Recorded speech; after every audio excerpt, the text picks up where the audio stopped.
think it's really interesting. I mean, we've seen a lot of brands there, a lot of ideas. Something that seems, I mean, yeah, there's so much that we could talk about. But what I'm interested to know, actually, from both of you, in a very short answer. You know, we've seen many ideas. We've seen cinema, swimming pools, all this kind of thing. But for you, what are Valerie? What are the basics that you, as a company, try to get right? What are the absolute basics that you think that travelers really looking for? Well, as I mentioned before already, it's really about understanding the specific guest, talking to the person, and creating this natural interaction. That's really for us the core thing of Zoku. Perfect. Okay. And by the way, everybody, just to tell you about what's happening on the screen behind here. Last week, I did a very scientific study. I asked all of my friends on Facebook, which are, some of them are luxury travelers, some of them are budget travelers, some of them are family travelers, some of these people travel once a year, some of these people are traveling every week. And they told me what for them are the most really cute little details and some of the essentials that they have in here. And I'm sure we'll be touching on some of these in our conversation. I think there was a theme for me in both of those presentations, and this is about a young audience, a young group of people, especially targeted, I suppose, at a young traveler. But is that always the case? First of all, Valerie, I'm interested, the profile of your customers, are they always like under 35? Is this how it works? Or I hear that question very often, and no, it's actually not like that. It's rather about the lifestyle than the age. So we do have above 40-year-olds sitting in the social spaces, enjoying a glass of wine. So it's really not about age, no. Yeah. And I'm sure older travelers, because it's really interesting to talk about the profile of travelers who are staying in these hostels, Cash. I wonder how the older travelers also react when they find the blackboard or the storytelling and things like that. What's your observation about the type of people that are staying in these places? I can safely say, I don't know about how you guys feel in the audience, but I think we're a generation of travelers that, even if we're growing older, we always travel young. We don't want to be stuck in bland, insipid chain hotels where there's no place to meet people. We'd rather be in a place where there's sound, music, people of all ages eating and drinking, working on your laptop like Zoku. You want to go to places that make you feel young. So I think that's the way you should approach it rather than looking at age. I think that's a mistake that sometimes people start getting boxed into ages and demographics. I think the way people travel has changed now. Interesting. There's something I'd like to actually focus on in particular, because there's a theme to both presentations, for both examples from me, from your perspective as a provider and your perspective as a guest. It's this idea of this public space, because we've seen some really interesting innovation over the last years. Over the last sort of 10 to 15 years, what are your observations, first of all, Valerie, and obviously from a business point of view, what are your observations about the way that public spaces have changed in a hotel? Yeah. What we definitely see is that these spaces are used in multiple ways. So be it the bar and the reception being the same place, be it the co-working space just like at Zoku, and yeah, some other hotels have a little shop in their lobby area, you could say. So it's really about making use of a space in many different ways. Okay, interesting. And Cash, what's your observations? I know there's some places, we saw a little mini cinema there, we saw also the idea of this kind of walk-in breakfast. You can have breakfast at whatever time you feel. What are some of your observations there? I find that people are spending less and less time in their rooms. And the hostels that I work with, they're realizing that people want an experience. So they're investing more and more in the facilities. So just like you have Zoku, you have the rooftop bar, you have the co-working space, the cinema, as I showed. It's a place where you can eat, drink, play, and enjoy yourself, and meet friends also, if required. So I think that's the way the trend is going at the moment. Okay, because it seems that whatever's happening, whether there's a swimming pool or a storytelling session or mixing cocktails, there seems to be the element there of the guests, but also the local people. And I think that's something which is also changing. Would you agree? Yeah, definitely. So at Zoku, for example,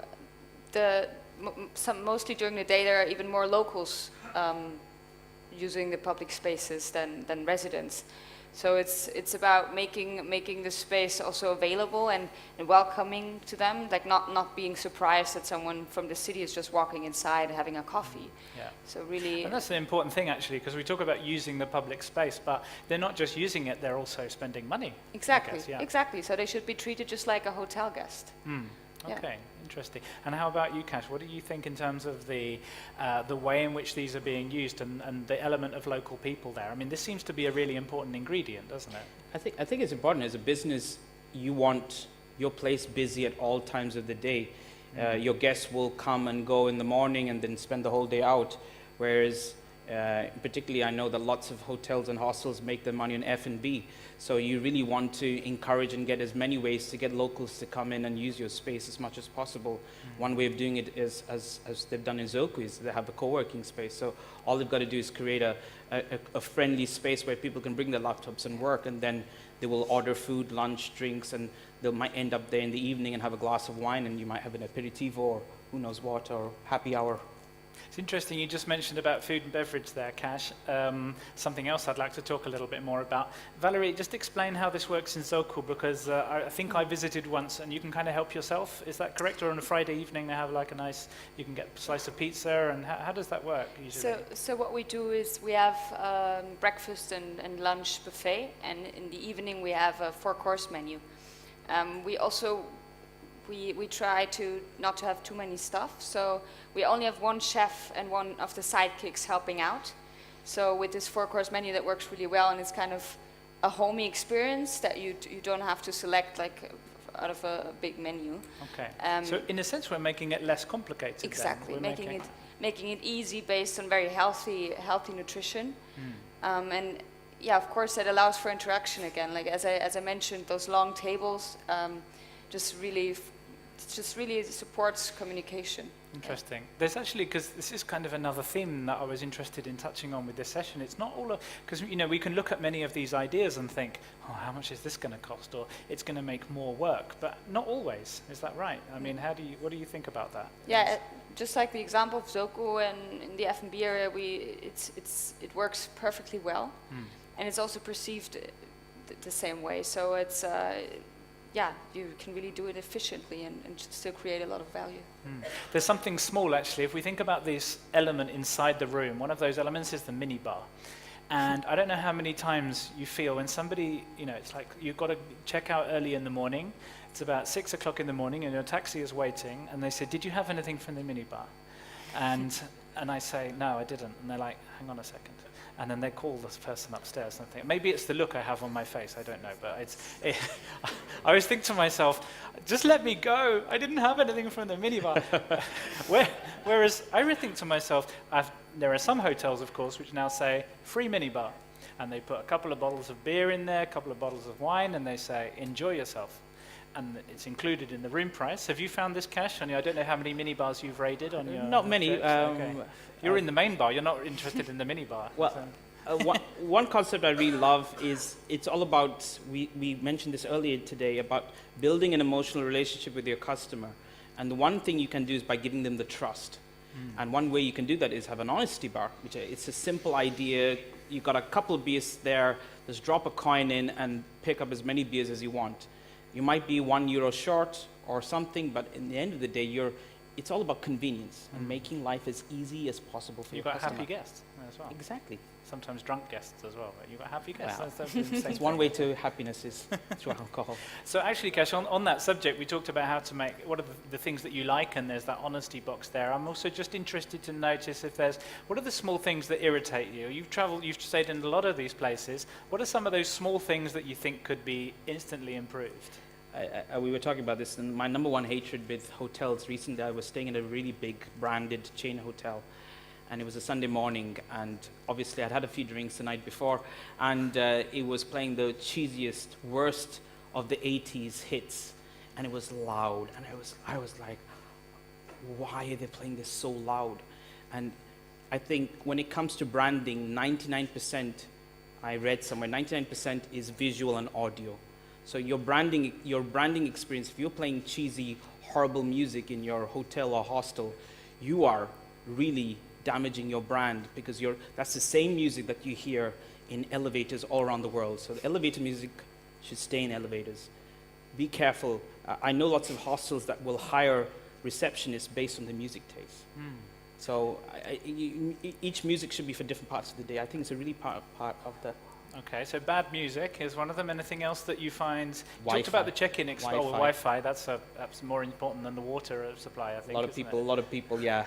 A lot of people still get charged for Wi-Fi, which I find. Yeah, it's criminal crazy. getting charged for Wi-Fi, basically. And Yeah. unfortunately, that's the way it is. Yeah, yeah. And anything else? And you talked about the check-in experience as well earlier. And breakfast at 7 a.m. Like I was like, I know some people on weekends will have an extended breakfast, which I think is smart because yeah. they're on holiday. I remember one hostel in Cordoba where they actually have a juicer set up with fresh oranges, where people can come and make their own fresh orange juice, and they have bread and peanut butter and a couple of pastries just sitting there, and anybody can just wake up and make their own breakfast when they want. And the kitchen is just like their own home kitchen. Interesting. Simple idea.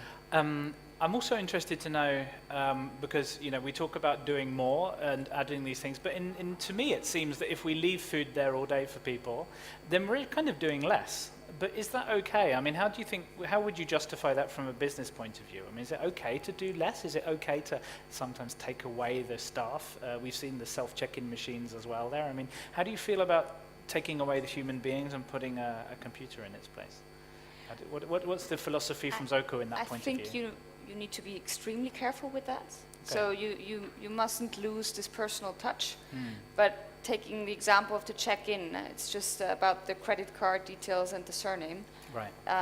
That's not going to add a lot of value if you do that in person. It's better to save the time to ask this person how he's doing and let them then quickly do the check-in themselves. Interesting, yeah. And how do you think about that, Kash, about this idea? Because hostels, the traditional idea of a hostel is, there's a lot less staff, there's a lot less of all of the little amenities and things. I mean, how do you see that? I think at the end of the day, it's about giving choice to your customer. If they want to do a personal check-in, there's a human being there waiting to greet them. And if somebody just wants to quickly go to their room and just do the self-service check-in, and I asked the Steelhouse Copenhagen what their rate of check-ins was, and they said 60% of their customers do the self-service check-in. So it shows that there is a demand for it. But again, it's about, I think, giving choice. But personally, I'm more happy to speak to a human being when I go to a place, because I think that's what sells a place. I'm also interested, on the subject of doing less, there's a connection there I wanted to make about the environment, because a lot of this is formed by people's values. People like food, they take a lot more interest in, especially from Northern Europe, it's always been important in Greece, but they take a lot more interested in food and the experiences, interested in meeting local people. And as I put together these suggestions, and I did a lot of research on this, I found that, people really do care about the impact that their stay is having on the environment.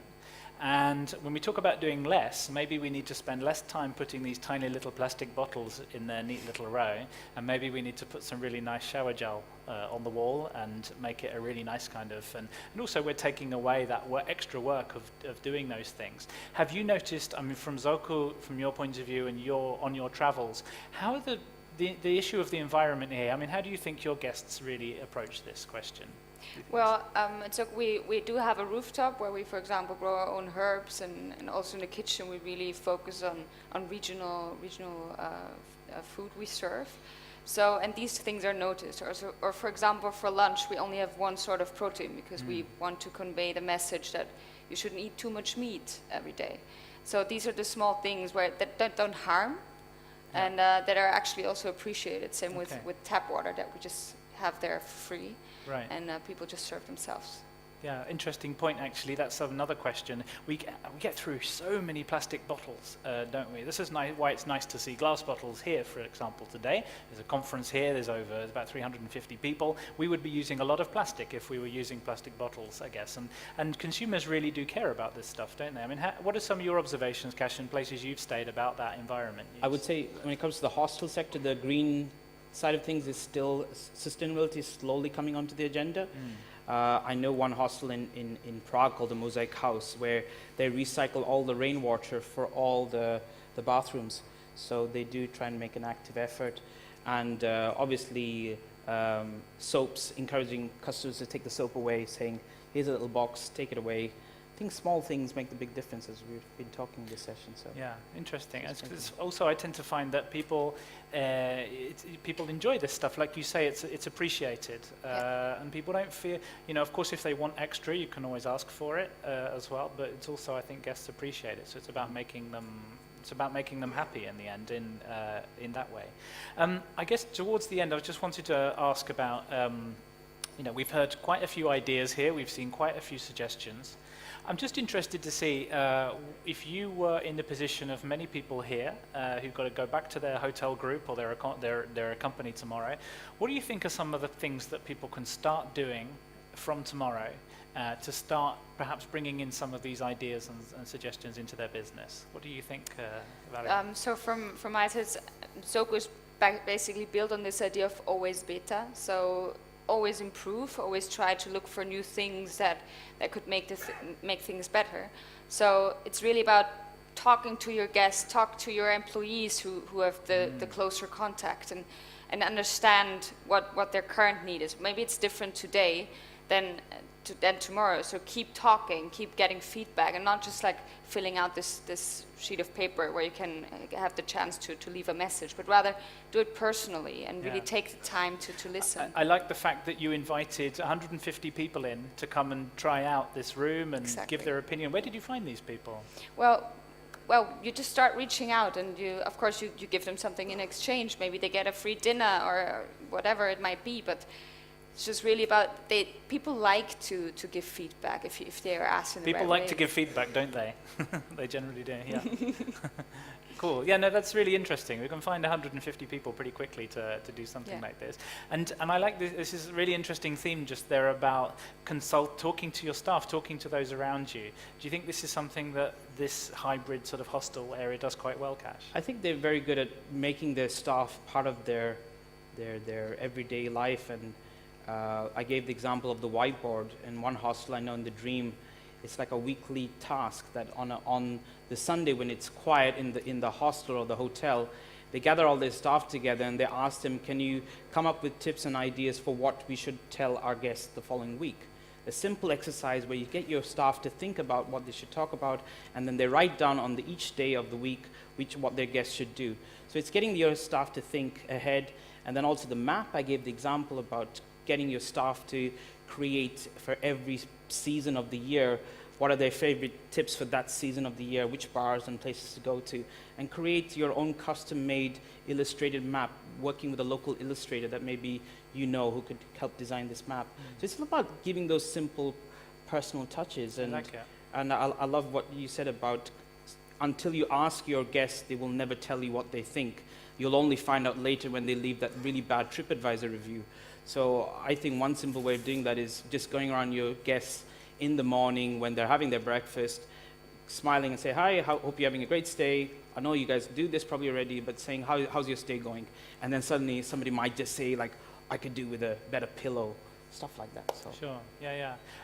Like you say, this is something people do well on the whole in hospitality. We know it's important. We hear these concepts all the time about personalization, about understanding our customers, but sometimes it's something as simple as that. And in terms of the solution, it costs as much as like getting a whiteboard or a blackboard or in commissioning, working with a local artist to produce some maps. Interesting just about the local artwork. We saw that from Zoku there, about making the place a local space with some local artwork and design.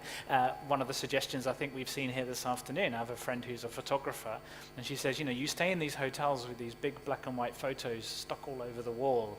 And it can be nice, it can be a local touch, but maybe it's nice to work with give this money, give this opportunity to a local artist or a local photographer, and the guest feels happy with that too, because they feel like they're being supported. Cool. We have like a couple of minutes. I know we've got to be rounding up soon. I just wanted to ask if anybody in the audience has any questions for our specialists here this afternoon. Yes, so I don't know if there's a microphone. So the question is, any locations you would consider in Greece, locations for this type of experience. Any examples from Greece, Cash? I'm interested to know. So in my book, there are two hostels from Greece. One is called the Stay Hostel in Rhodes, and there's one in Santorini called the Cave Land. And they're both very, very nice run by lovely people. How many rooms? Ooh, I think Caveland is small, probably about 30 to 40 rooms, and I think Stay is probably got about 80 to 90. Okay, cool.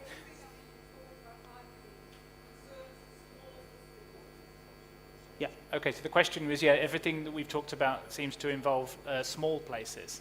Not necessarily. The Ostello Bello has 450 guests in their hostel, and they have a 94% rating, and they still manage to keep all their guests happy. So I think it all depends on the nature and attitude of your staff and how they buy into your vision. So. Well, I do hope that you found this afternoon's suggestions and ideas useful. I'd like to join me in thanking very much to Valerie and to Cash for their ideas. Thank you very much.